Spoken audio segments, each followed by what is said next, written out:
Hi. Next, we will start new chapter algebraic expressions and identities. This is the ninth chapter in CBSE NCERT mathematics. So, before actually starting into algebraic expressions and identities, first let us revise some of the basic concepts related to these algebraic expressions. Let us start now. Algebraic expression. Before that, what is an expression? Before that, what is term? What is variable? Everything we will say one by one. Now, see, what is this? A number, 5. Take another number, 10. These are called constants. We know this. These are called constants. On the other hand, these are called variables. Why? The value of this will not change. If you take the 5, then it will not change. Wherever, in whatever may be the case, in whatever may be the situation, the value will be 5 only. It remains same. That is, it is constant. That's why it is called constant. On the other hand, a variable which changes its value. For example, if I say x plus 5 equal to 10, in this case, the value of x equal to 5. Why? Because 5 plus 5 equal to 10. If I say x plus 5 equal to 9, then the value of x will be 4. So, the value of x is changing. So, such things what we will call? We will call them as variable. So, variables are represented by alphabets we know. So, these are constants, these are variables. This we know from our earlier classes. And what else we know? Now, take any constant like 5. Take one variable, say x, 5x. What is this called? This is called term. This is called term. What is a term? A term is product or combination of constant and variable. Product of variable and constant or constant and variable is called term. This is term. This is called a term. Now, this is one term. Similarly, if you take 3z, this is also a term. These are called terms. Now, if we take two terms, for example, take this one, 5x and 3z. And if we perform an operation addition, or we can take subtraction also, then the resulting this one, this is called an expression. This is called an expression. So, these two terms combined with either plus or minus also. Say 5x minus 3z. These are called expressions. And if this expression is equated to something, say 5x plus 3z is there, no? 5x minus 3z equal to 4. If we equate to something, then this is called an equation. This is called an equation. Of course, as far as this chapter is concerned, we are dealing with expressions.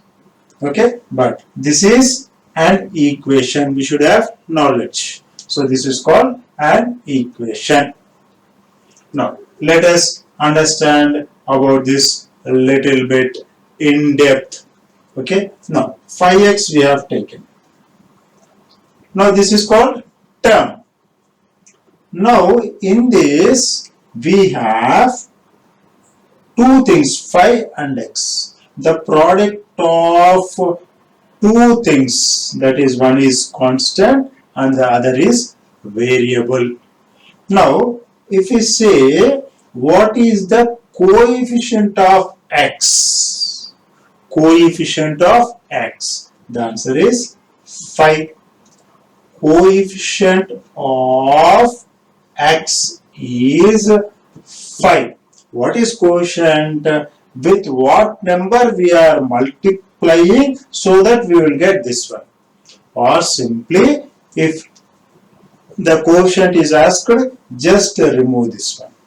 What we will get? 5. That is quotient. Or the number with which we are multiplying this variable, that is called coefficient of that variable. Let us see one more example. Say 3z. What is the coefficient of z? Just remove the z. Or the number with which we are multiplying this 3, that is 3. The number with which we are multiplying this z, that is coefficient of z. So that is 3. Next, we have seen constant variable, then we have seen what is term, then quotient, then next factors. Let us see one more concept called factors. So we have taken 5x. 5x. What are the factors of 5x? We know what is the definition of factor. A factor is a number which is dividing this number, which will divide this number without leaving a remainder. So for example, 4 is there. 4 is there. What are the factors of 4?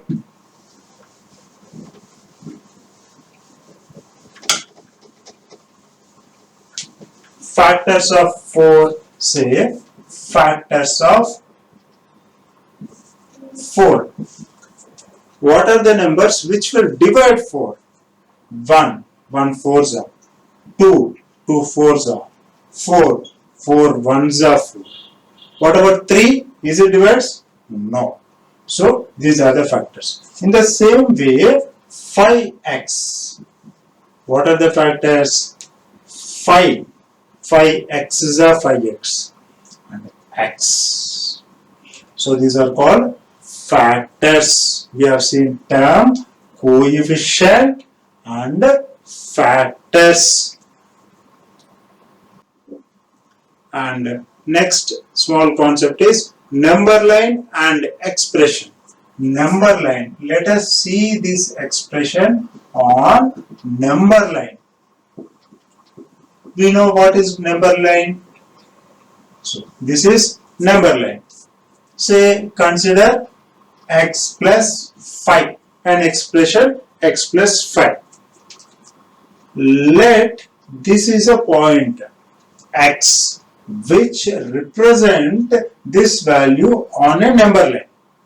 The value which represent this x is here, this particular point on number line. Say, then what is the value of this expression x plus 5? From this point, 5 units to the right side. X plus 5. This point. This is x plus 5. What we are doing? We are considering one expression. And the value of x in this expression will be denoted on a number line at certain point. At certain point, this will be represented on number line. Let that point is x. In that case, what is the value or where this x plus 5 is represented on number line?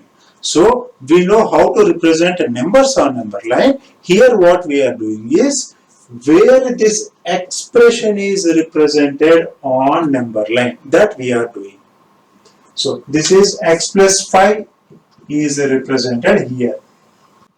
That is, if this length is 5 units, this is 5 units, then this will be x plus 5 plus 5. So it will be on the right side.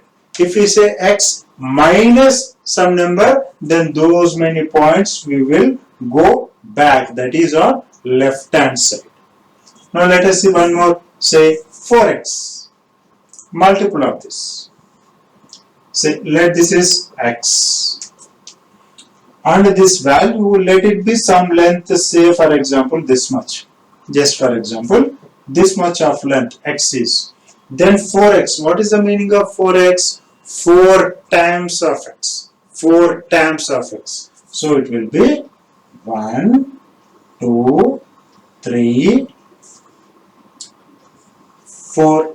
So this will be 4x. This point will be 4x. So this x value is represented on number line at certain point. Let that point is x. Now we want the representation of this expression on number line. What is this expression? 4x. So 4x means 4 times. If this expression is 4x plus 5, then from this point 5 units, 1, 2, 3, 4, 5. Here this will be P. If this is 5 units, then the point will be P. So this is how we represent expression on number line. Now we have learned term. What is term? What is expression? What is variable? What is constant? What is coefficient? And at last we have learned expressions like 2x plus 5. Like that we have learned the expressions. Now let us see what is monomial. Let us see what is monomial. Now this is an expression. Now if you see, this is containing two terms.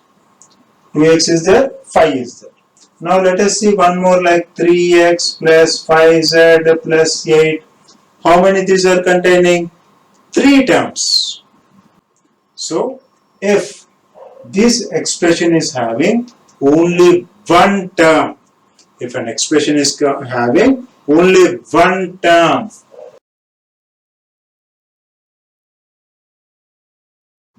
term, then it is called monomial. Example, say 3x, only one term.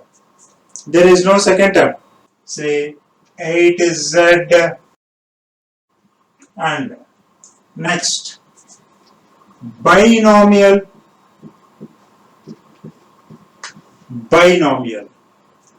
Mono, 1.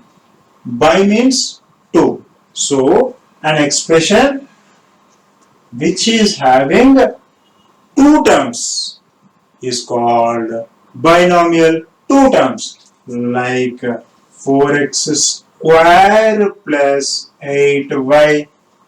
So what is the new point we have learned? This variable can be of powers also. Not only x, it can be x square, x cube, like that also. So an expression containing 2 terms. Expression containing 2 terms is called binomial. Next, what will be the next one? 1, 2, next will be 3. So that is named as trinomial. That is named as trinomial. Simple. So this is 1 term, this is 2 terms. So an expression containing 3 terms is called trinomial. So it will be having 3 terms, 4x cube. Now minus 3y square plus 2z. So it can be either positive number or negative number. It can be positive or negative, and the exponents, the power can be 1, 2, 3, 4 or any number. So this is trinomial. We have seen monomial, binomial, trinomial. Next important one is polynomial. Polynomial.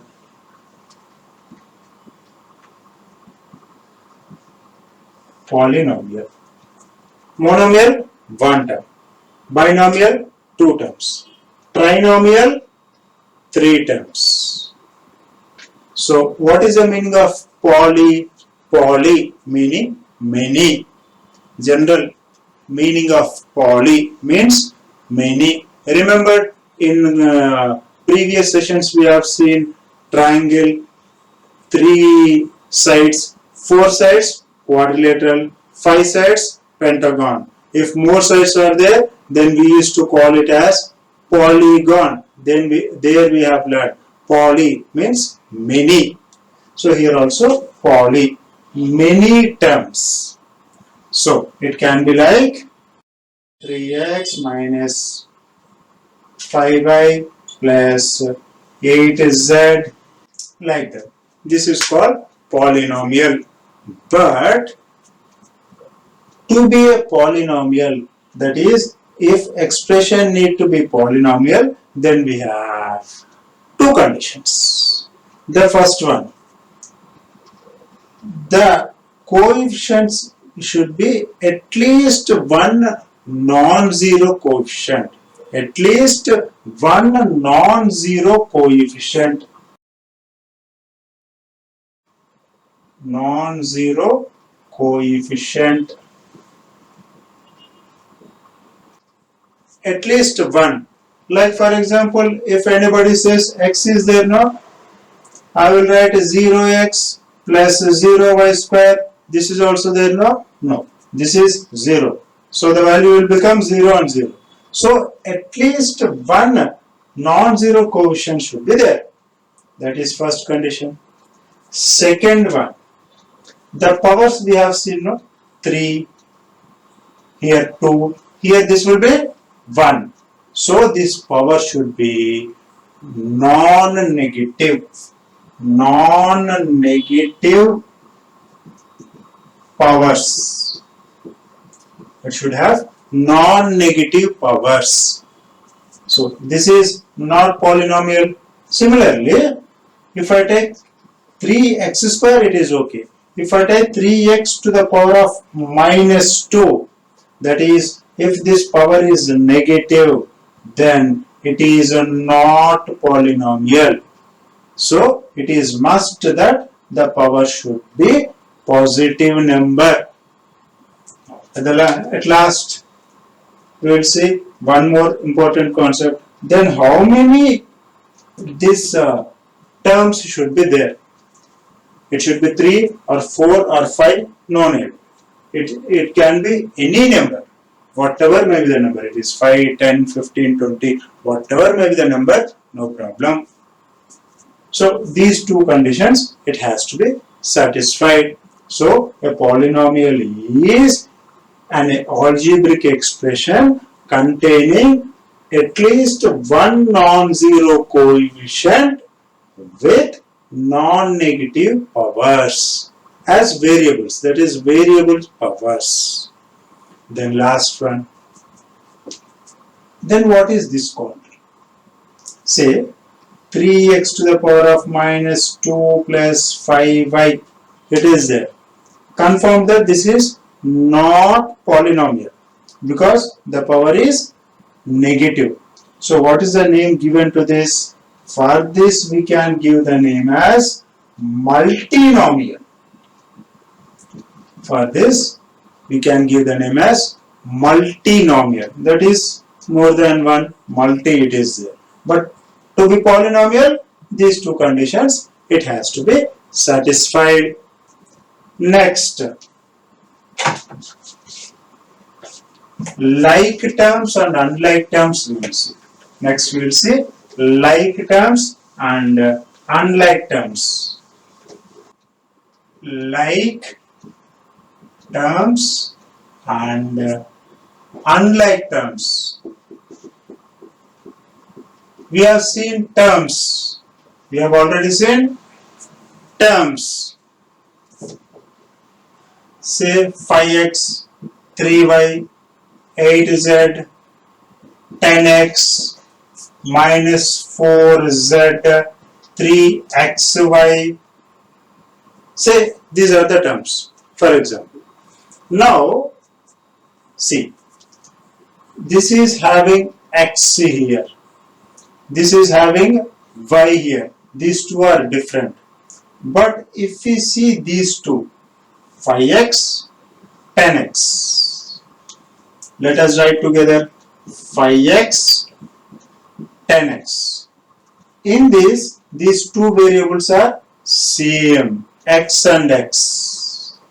So these are called like terms. These are called like terms.